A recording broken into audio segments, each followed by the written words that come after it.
Here it is. The final 20 movies. The 20 greatest movies ever made. Let's jump straight in. Number 20. This was a tough decision because now we're in the final 20.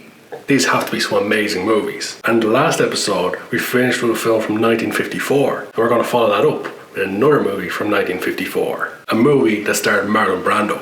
That movie is On the Waterfront.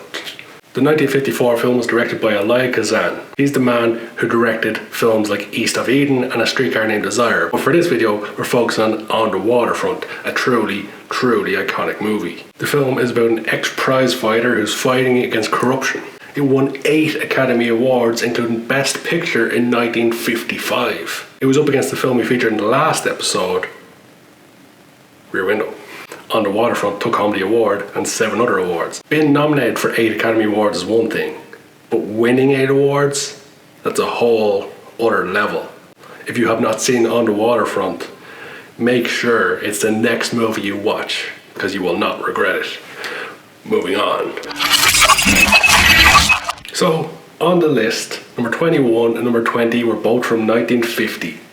But let's delve back further into the history of cinema for number 19, because this film was all the way from 1942. That's a long time ago.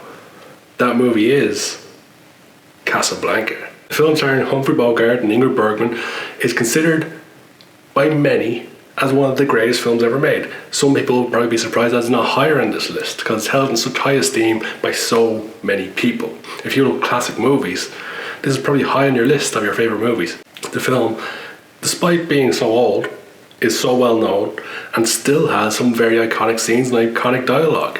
Here's looking at you, kid. Casablanca, like On the Waterfront, should be high on your list of movies to watch. Whether you've seen it before or not, it's still a great movie. Number 18 on the list, I believe, is a second Ridley Scott film. Number 18 is Gladiator, a personal favourite of mine. I think it's one of the greatest movies ever made. Of course I do, it's on the list.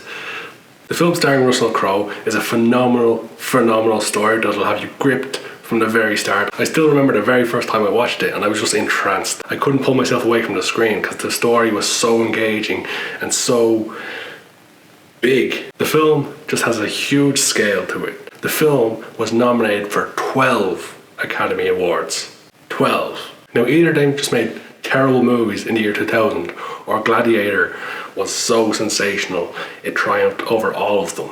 It didn't win all 12, but they did win Best Picture and a couple of other ones. That's a hell of a movie. Now on this list, we've heavily featured films from the likes of Martin Scorsese, Steven Spielberg and even Christopher Nolan, but another man we featured heavily throughout this list is Robert Zemeckis, and we haven't even featured his best film yet. Number 17 is another movie that broke the mold for its genre, because no movie will ever do time travel as well as Back to the Future. Now it could be argued you could put in any of the Back to the Future films in here. I think they all fit inside the top 20. Maybe the third one isn't as good as the first 2, but that's only because the first 2 were so outstanding. Amazing performances from Christopher Lloyd and Michael J. Fox, fantastic chemistry between the two, and the best example of time travel in movies and keeping it entertaining at the same time. Back to the Future, phenomenal storytelling, great science fiction, and the only good use of time travel in any film franchise ever. Big claim. I'm probably forgetting one that does it really well, but to me, there's very few films that do time travel right, and Back to the Future definitely did it right. For me, Back to the Future, one of the best movies ever made. Since we've gotten into the top 25, we featured a number of films from the 50s, and we're back there again, because number 16 is 12 Angry Men. 12 Angry Men, made in 1957, is set around a jury in a court case. We only ever see the jury, we don't see the court, don't see the plaintiff for legal terms. A majority of the jurors believe that the bad guy, can't think of the word out for some reason, that the bad guy did the crime. They're going to sentence him to death basically. But there's one man who's out to prove them all wrong. It's a fascinating movie that's all centered basically within one room. It doesn't have fancy effects or an amazing soundtrack or even colour. It's just phenomenal performances, phenomenal storytelling, fairly basic filmmaking, but it's a film that shows just how powerful a good story and great acting can be. If you haven't seen 12 Angry Men, this is one I highly recommend putting on the top of your list. I would recommend putting a lot of films on the top of that list. That list is getting pretty big. It's probably about 100 movies. Every movie on this list, I believe, is a fantastic movie, but 12 Angry Men is a standout, and that's why it's inside the top 20.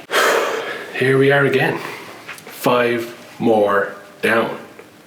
Only 15 films to go. It's been a wild ride. It's taken many, many weeks to get right here to the final 15. The 15 best ever movies. What do you think they're going to be? Tell me in the comment section what you think is coming up in the list, because I guarantee you more than likely won't get it. Maybe. But with that being said, thank you so much for watching. If you're new, please hit that subscribe button for new content every Wednesday and Friday, and I'll catch you next week for the next 5.